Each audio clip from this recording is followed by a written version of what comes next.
오늘 본문에 보면 네 병거가 등장합니다.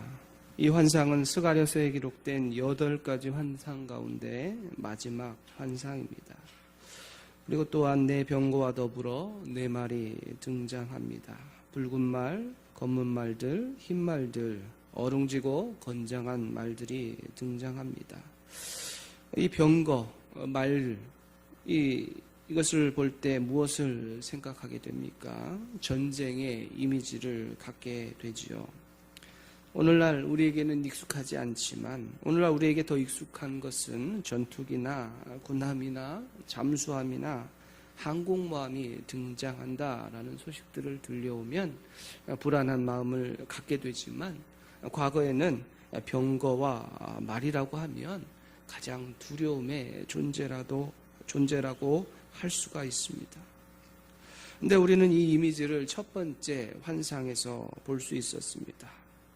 첫 번째 환상은 한 사람이 붉은 말을 탔다라고 말합니다. 그리고 그 뒤를 이어서 자줏빛 말과 백마가 등장했습니다.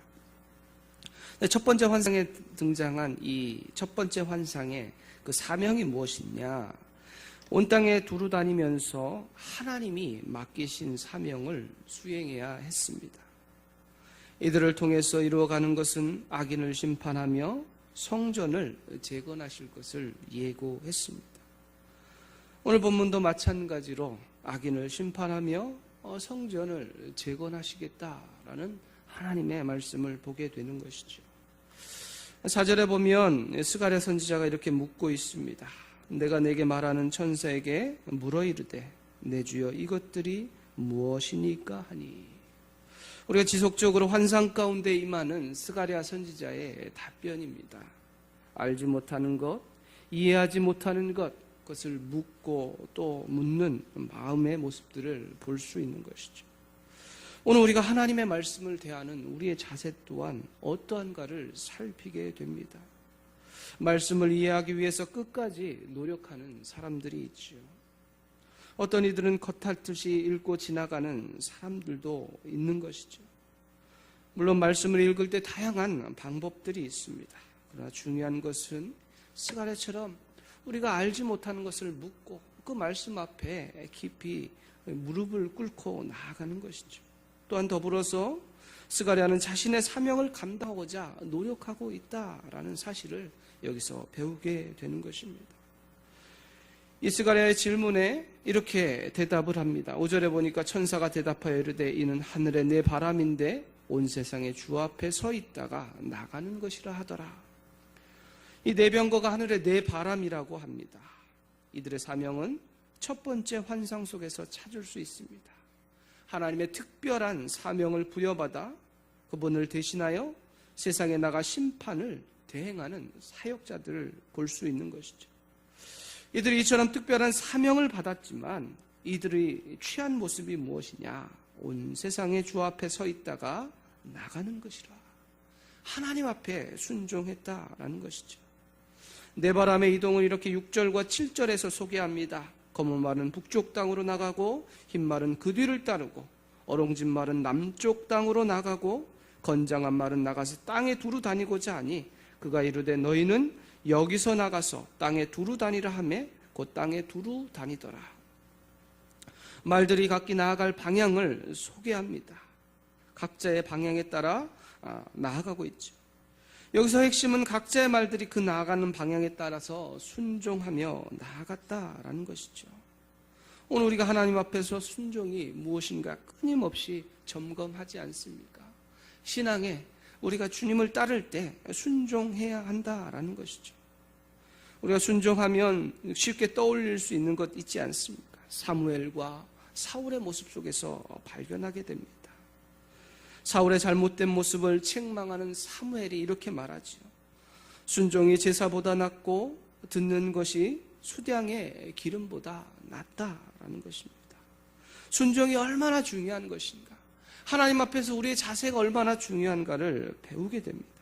그런데 우리는 늘상 사울의 모습 가운데 빠질 때가 많이 있습니다. 자기 합리화합니다. 내 생각에, 내 뜻에, 내 모든 환경 가운데 그것들을 맞춰놓고 마치 이것이 더 좋은데 이렇게 하면 더 기뻐하시지 않을까라고 말할 때가 있는 것이죠. 그러나 하나님은 그렇게 말씀하지 않습니다. 순종하라고 말하는 것이죠. 오늘 우리는 하나님의 말씀에 어떤 모습을 취하고 있습니까?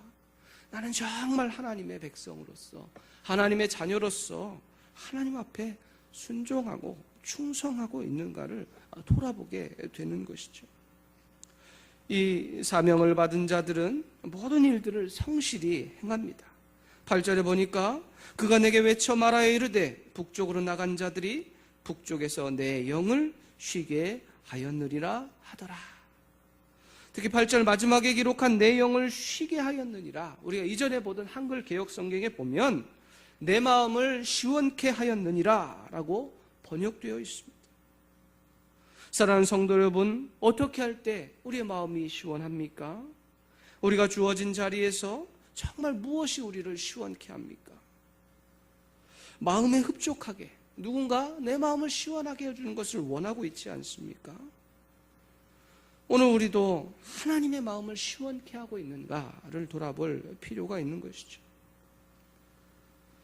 이제 8가지 환상이 마무리되고 본문 8절 이하는 하나님께서 스가랴에게 환상을 보여주신 후에 8가지 환상의 핵심 사항을 말씀하시면서 대제사장 여호수아에게 은과 금으로 만든 면류관을 씌우라고 명령합니다. 그 면류관을 어떻게 만들어야 하는가에 대해서 10절과 11절에 말합니다. 사로잡힌 자 가운데 바벨론에서부터 돌아온 헬데와 도비야와 여다야가 스바냐의 아들 요시야의 집에 들어갔나니 너는 이날에 그 집에 들어가서 그들에게서 받되 은과 금을 받아 면류관을 만들어 여호사닥의 아들 대제사장 여호수아의 머리에 씌우고 라고 말합니다. 근데 이들이 어디서부터 돌아왔는가를 설명하죠. 사로잡힌 자 가운데 바벨론에서부터 돌아왔다 라고 말합니다. 이 표현은 하나님의 구원과 은혜를 입었음을 의도적으로 강조한다고 할 수 있는 것이죠. 하나님의 예언의 성취를 경험한 것 아닙니까? 바벨론의 포로가 되었다, 돌아올 것이다 라는 이 놀라운 은혜를 경험한 이들에게 찾아가 은과 금을 제공받아서 면류관을 만들어 대제사장 여호수아의 머리에 씌우라고 합니다. 이 면류관의 의미가 무엇일까? 주석에 보니 다양한 의미들을 보여주고 있습니다. 그러나 가장 근접한 이유는 이 대제사장 여호수아의 수고와 헌신에 대한 위로라는 것이죠. 그를 인정하고 그를 통하여서 이렇게 이 공동체의 재건에 헌신한 그를 축복하고 있는 장면을 보게 됩니다. 그런데 이는 대제사장 여호수아에게서 멈추지 않습니다. 12절, 13절 말씀에 보면 말하여 이르기를 만군의 여호와께서 이같이 말씀하시되 보라 싹이라 이름하는 사람이 자기 곳에서 돋아나서 여호와의 전을 건축하리라. 그가 여호와의 전을 건축하고 영광도 얻고 그 자리에 앉아서 다스릴 것이요 또 대제사장이 자기 자리에 있으니 이 둘 사이에 평화의 의논이 있으리라 하셨다 하고 15절에도 보면 여호와의 전을 건축하리라 라는 표현이 잘 담겨져 있습니다. 이 장차 이루실 하나님의 뜻이 무엇인가를 여기서 보여주게 되는 것입니다. 이제 무너져 있던 회파되었던 그들의 모습이 아니라 이제 새로운 모습으로 새로운 희망을 품게 된다라는 사실, 하나님의 일하심, 인도하심을 바라보며 소망을 꿈꾸게 되는 것이죠. 무너진 곳에서 쓰러진 곳에서 세워나가시는 하나님의 놀라운 역사하심을 여기서 보여주고 있다라는 것입니다. 사랑하는 성도 여러분, 때때로 우리의 마음이 잠시 무너져 있습니까?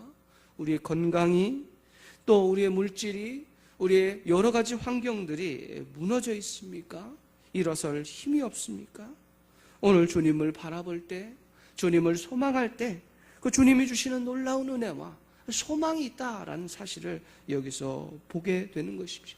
우리가 이 땅을 바라보면서 여러 가지로 어렵고 어지럽고 힘든 모습들을 바라보게 됩니다.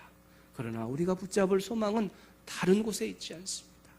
주님을 온전히 바라볼 때 주님의 은혜 가운데 회복되어지며 다시 살아난다는 사실을 다시 한번 바라봄을 통하여서 이 스가랴의 환상 속에 나타난 하나님의 뜻과 은혜를 묻고 그 안에서 힘을 얻고 소망을 경험해 나가는 우리 귀한 믿음의 성도의 삶이 되시기를 주님의 이름으로 축복합니다. 아멘. 기도하시겠습니다.